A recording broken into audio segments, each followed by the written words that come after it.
15 menit ke depan. Dan hari ini topik kita spesial tentang agent of change atau agen perubahan. Nah, agen perubahan ini bisa dalam bentuk apa saja, termasuk salah satunya kepedulian terhadap lingkungan. Zero waste adalah salah satu gaya hidup bebas sampah, yaitu mengurangi penggunaan sampah.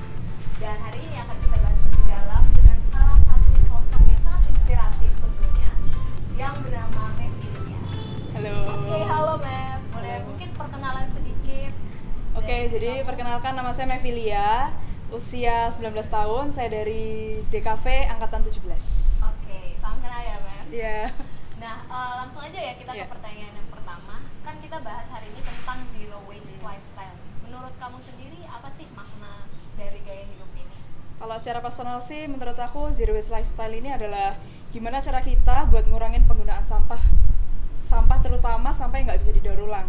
Karena kan kita tahu nih, Indonesia sebagai penghasil sampah terbesar juga salah satunya di dunia. Nomor lupa. Kalau nggak salah nomor 2, nggak 3 gitu. Termasuk Nah, pastinya itu hal yang bukan sesuatu yang membanggakan kan ya. Nah, maka dari situ Zero Waste Lifestyle mengajak kita untuk mengurangi penggunaan sampah-sampah yang nggak bisa didaur ulang tersebut kayak gitu. Oke, nah kira-kira boleh tahu nggak ya sejak kapan kamu tuh tahu tentang zero waste lifestyle ini dan kenapa kamu bisa tertarik sama gaya hidup? Kalau sejak kapan sih masih relatif belum lama ya, kurang lebih masih belum ada setahun sih. Kayak masih Oktober tahun lalu kurang lebih. Oke. Jadi masih baru dan ya bisa dibilang belum terlalu yang segiat itu kayak orang-orang. Tapi alasan aku sendiri untuk melakukan ini adalah berawal dari keresahanku sendiri terhadap apa yang ada di sekitarku. Kayak nggak usah susah-susah kayak banyak sampah di lautan, banyak sampah di sungai kayak gitu. Tapi di sekitar kita aja di kampus itu udah banyak banget sampah yang ya memprihatinkan juga kayak gitu. Nah dari situ aku berpikir ya selama aku bisa ngelakuin sesuatu kenapa enggak kayak gitu. Oke. Nah tadi kan kamu bilang mau melakukan dari hal-hal yang kecil ya berarti. Boleh nggak kasih contoh sejauh ini hal kecil atau kegiatan apa yang sudah kamu lakukan? Kalau sejauh ini yang dulu jadi concern utama aku itu adalah penggunaan sedotan sekali pakai. Karena kalau kita lihat sendiri di kantin kan penggunaan sedotan itu sangat banyak dalam sehari. Nah dari situ aku berpikir kira-kira bisa nggak ya aku ngurangin dari ini dulu, dan ternyata emang bisa. Jadi sekarang kayak setiap penggunaan sedotan sekali pakai aku mulai beralih ke sedotan stainless straw yang bisa digunakan ulang. Lalu aku juga mulai membawa tumbler, mulai pakai tote bag, terus kemana-mana aku juga mulai bawa reusable shopping bag. Jadi ketika aku belanja aku juga nggak pakai kantong kresek kayak gitu. Berarti hal kecil yang kamu lakukan ini udah cukup banyak ya? Ya belum sebanyak itu sih, tapi akan terus bertambah. Amin. Bertambah, oke. Nah sebenarnya kamu ada target tertentu nggak? Untuk siapa sih kamu melakukan gaya hidup seperti ini? Untuk diri kamu kah atau untuk siapa?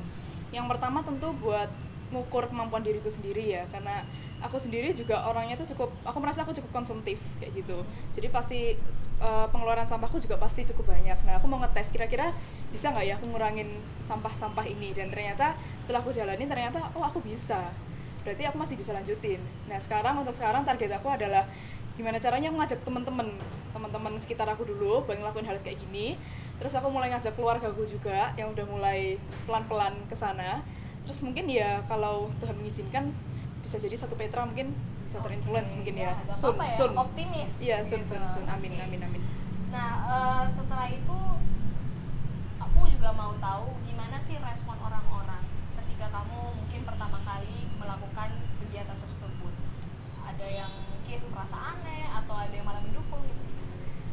Kalau mendukung pasti ada, kayak dari teman-teman kan hal-hal kayak gini juga baru kan ya di sini. Kayak ketika aku membawa suatu perubahan pasti ada pro kontra pasti ada, pro pasti ada. Tapi sejauh ini yang aku terima, yang aku jadikan motivasi juga adalah pro, di mana mereka juga mendukung aku buat melakukan hal ini. Mereka juga, bahkan beberapa temanku udah mulai banyak yang ikutan program apa ya, aksi ini. Nah kalau masalah kontra pasti ada sih, kayak waktu aku misalkan melakukan hal ini mereka kayak ih ngapain sih gitu. Terus misalkan aku beli apa ya, misalkan aku beli makan pakai piringku sendiri misalnya kayak gitu, mereka kayak ngapain sih, kan bisa pakai ini langsung dibuang. Kalau kayak gitu yang paling simpel lah, aku beli makanan, aku beli di kantin P, terus aku bawa makan ke belakang di saat orang-orang kayak langsung aku beli dibungkus aja biar langsung dibuang kayak gitu. Terus aku harus repot-repot balikin piring ke sana, mereka kayak ngapain sih repot-repot kayak gitu. Tapi itu apa ya, bukan sesuatu yang menghambat juga sih sebenarnya gitu. Nah, dalam kamu melakukan kegiatan-kegiatan tersebut, secara langsung kamu udah ngebahas tentang itu hambatan kamu, misalkan ada teman-teman yang secara tidak langsung kayak menjudge dari Nah, untuk kamu sendiri, kenapa kamu masih melakukan kegiatan itu sampai sekarang? Karena apa ya, aksi kayak gini tuh bukan aksi yang harus berhenti kalau dijudge. Maksudnya apa ya, ini tuh, dan omongan mereka yang negatif tentang aku itu nggak akan mempengaruhi apapun gitu loh. Kayak ketika aku melakukan hal-hal kayak gini, ketika mereka ngomong jelek, toh itu juga nggak akan mempengaruhi aku. Tapi ketika aku melakukan hal sekecil apapun itu yang dari aku sendiri, aku merasa sekecil apapun yang aku lakukan dan teman-temanku lakukan itu bakalan ngefek sama bumi ini kayak gitu. Jadi ya nggak perlu lah kayak dengerin mereka yang nggak juga berdampak selama gitu. Itu positif kan ya, nggak apa-apa. Nah, selanjutnya kan kamu ini juga selain kegiatan-kegiatan sehari-hari itu, kamu juga akhirnya mulai menjual stainless steel straw kan ya? Nah, itu kenapa bisa sampai di tahap tersebut? Boleh ceritain nggak? Yang pertama sih, pertama kali aku tahu ada produk ini, stainless steel straw ini, aku merasa sangat terbantu dan akhirnya aku nyoba pakai benda ini ke kampus. Akhirnya aku suatu hari itu aku beli minum di kantin, aku pakai sedotan itu. Terus teman-teman kayak, apa itu kayak gitu. Selama hampir seminggu aku pakai itu, akhirnya teman-teman mulai kayak, aku mau. Nah, terus aku mikir kayak, wah bisa jadi peluang juga. Yang pertama bisa jadi peluang bisnis juga. Yang kedua juga khususnya di DKV juga sendiri, itu teman-teman juga kurang sadar tentang hal kayak gini. Nah, kenapa nggak aku mulai aja? Karena belum ada yang mulai, ya udah, ayo aku mulai aja. Dan ternyata emang respon dari teman-teman sendiri juga, ya puji Tuhan bagus. Gitu. Kalau gitu katanya lagi bawa ini ya, alat peraganya mungkin yang bisa ditunjukkan. Kita lihat sama-sama gimana sih cara penggunaan dari stainless steel straw ini. Nah, ini jadi yang ini punya aku. Mungkin jelasin ini kenapa ada 3 gitu. Jadi ini stainless steel straw yang dijual di pasaran itu ada 3 jenis. Yang pertama yang kayak sedotan biasa, tapi ini yang bengkok kayak gini. Terus yang ini lurus, kayak sedotan biasa juga.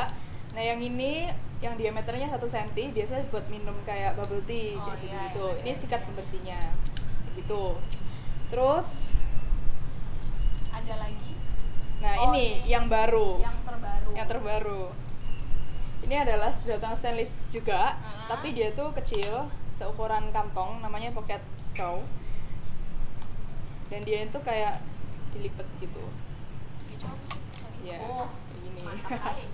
Ya, jadi ini enaknya bisa dibawa kemana-mana. Gitu. Oh iya ya, karena bentuknya yang kecil. Gitu.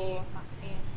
Karena kalau kita membawa yang ini kan kadang kalau kita ke mall kan kita bawa tas kecil kan, susah bawa. Nah, akhirnya bawanya yang ini. Gitu. Menarik.